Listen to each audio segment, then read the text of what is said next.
What HH told Catholic bishops behind closed doors. Historic church meeting revealed President Hakainde Hichilema has held a high-level meeting with Catholic Church leaders, a move that has sparked intense public interest. Was this meeting about national unity, governance concerns, elections, or rising social tensions, and why is this engagement happening at this moment? Good day, viewers. Welcome to another edition of InspirAfrica Official. I'm Nakash. We're heading into what promises to be an eventful weekend here, and I hope you're all staying safe and informed wherever you are in the world. And now, today's lead story is one that has sent shockwaves through the corridors of power and faith alike, a story about what happens when the walls between church and state become dangerously thin. Picture this. The ornate chambers of a Catholic cathedral, sunlight filtering through stained glass windows, casting colored shadows across rows of assembled bishops in their ceremonial robes. The air is thick with incense and expectation.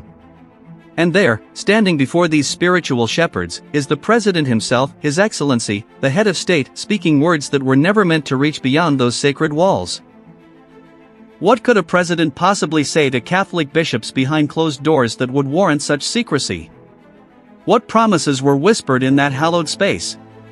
What bargains were struck between temporal power and spiritual authority?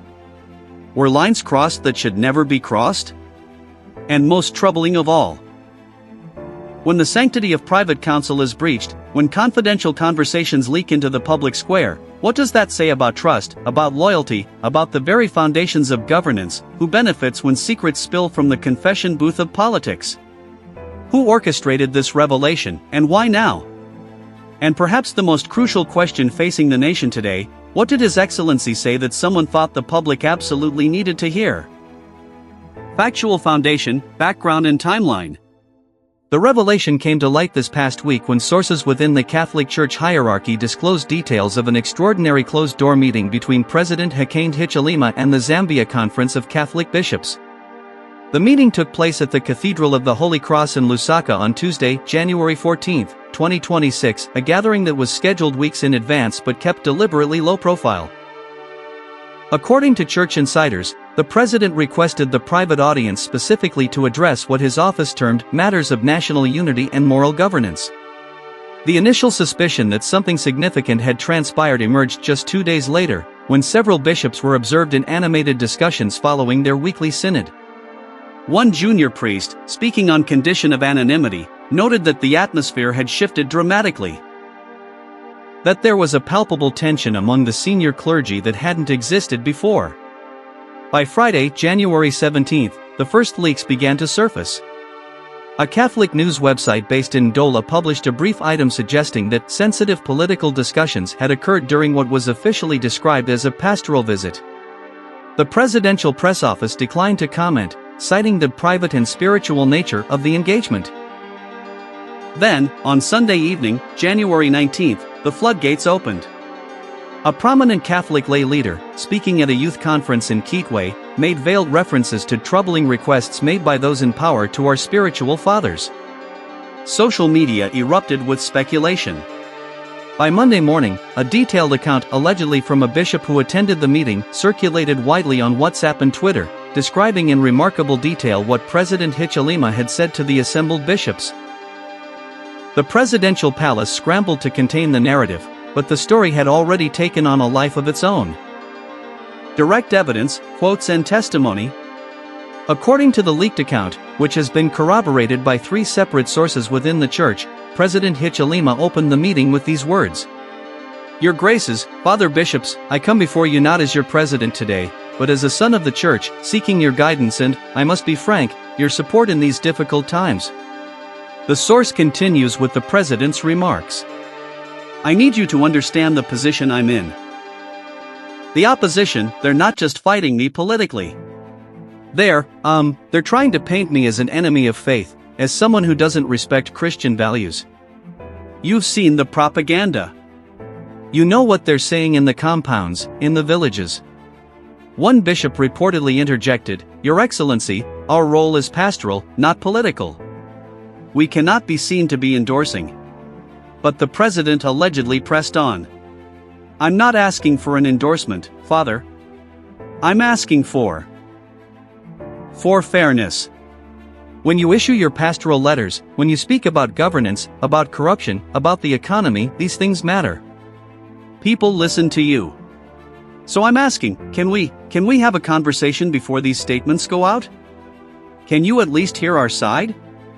According to the leaked testimony, Archbishop Alec Banda, the head of the Zambian Bishops' Conference, responded carefully. Mr. President, the Church speaks to power, not for power. We have a prophetic duty to speak truth. That sometimes means criticizing those in authority. You understand this, surely. The President's response, as documented in the account, revealed a more assertive tone. I do understand, Your Grace. But I also understand politics. And I understand that some of your bishops, not all, but some, they have their own political sympathies. They attend opposition rallies. They bless opposition candidates. So let's not pretend this is purely spiritual. There's politics here too. The room, according to witnesses, fell into an uncomfortable silence. Then came what many consider the most controversial part of the exchange. The President allegedly said, "Look, I'm going to be very direct with you. My government provides support to Catholic schools, Catholic hospitals, Catholic social programs. We've been generous. We've been partners. All I'm asking is that when you speak publicly about the government, you remember that partnership. You remember that we're on the same team when it comes to building this nation." One bishop reportedly stood and said, "Your Excellency, that sounds dangerously close to, are you suggesting our moral voice can be bought?" No, the President allegedly responded quickly. That's not what I'm saying. I'm saying let's work together. Let's communicate. Before you condemn us publicly, talk to us privately. Give us a chance to explain, to correct things. Is that really too much to ask? Deeper analysis, implications and reactions. The revelations have triggered a fierce national debate about the appropriate relationship between religious institutions and political power in Zambia. Opposition parties seized on the leaked account immediately. The United Party for National Development issued a statement calling it a brazen attempt to muzzle the prophetic voice of the Church and turn bishops into political praise singers. Their spokesperson, Brian Mundable, told reporters, "This confirms what we've been saying all along, this government wants to control every institution, including those that are meant to hold it accountable." The Socialist Party went further, with leader Fred Membe tweeting, "When a president tries to buy the silence of bishops with government contracts, we've crossed into dangerous territory. This is not democracy, it's patronage dressed up as partnership." However, government allies have pushed back strongly. Information Minister Chushur Kasanda defended the president's engagement, stating, "There's nothing wrong with dialogue between the government and faith leaders. In fact, it should be encouraged." The president was simply asking for fairness and balance, not silence. Political analyst Laura Mitty offered a more nuanced perspective in an interview with the Mass newspaper. "The question isn't whether church and state should dialogue, of course they should. The question is what form the dialogue takes. If it's the president asking for advance notice before criticism, or linking church support to government funding, that's problematic. That's using state resources to influence supposedly independent moral voices." Legal scholars have pointed to constitutional questions as well. Dr. Sishiwa, a constitutional law expert, noted, Article 19 of the Zambian Constitution guarantees freedom of conscience and religion.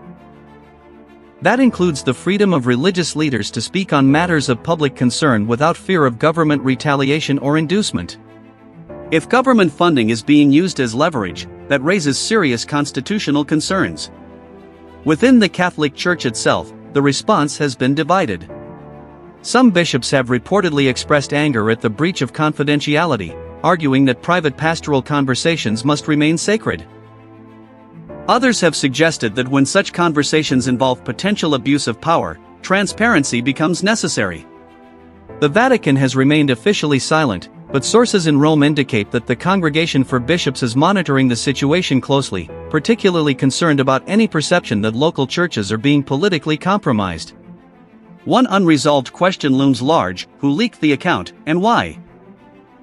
Was it a bishop troubled by what they heard, exercising their conscience? Was it a political operative seeking to embarrass the government?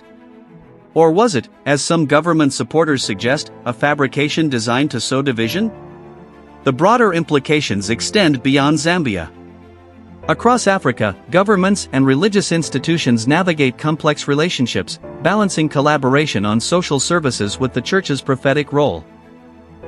This incident serves as a case study in how those relationships can become fraught when political pressure meets spiritual independence. Part 5, Closing, Call to Action. Thank you so much for watching today's edition of InspirAfrica Official. This is clearly a story that will continue to develop in the coming days and weeks, and we'll be here to bring you every update, every reaction, every new revelation as it emerges. What do you think about what happened in that cathedral? Should the president have made such a request? Do bishops have a right or even a duty to speak out, regardless of government funding? And most intriguingly, who do you think leaked this information and why? I want to hear from you. Drop your thoughts in the comments section below. Let's have a respectful but honest conversation about power, faith, and accountability in our democracies. And remember, we'll be back tomorrow with more stories that matter, more truths that need telling, more conversations that need having. Until then, stay informed, stay engaged, and stay inspired. This is Nakash, signing off. God bless you all.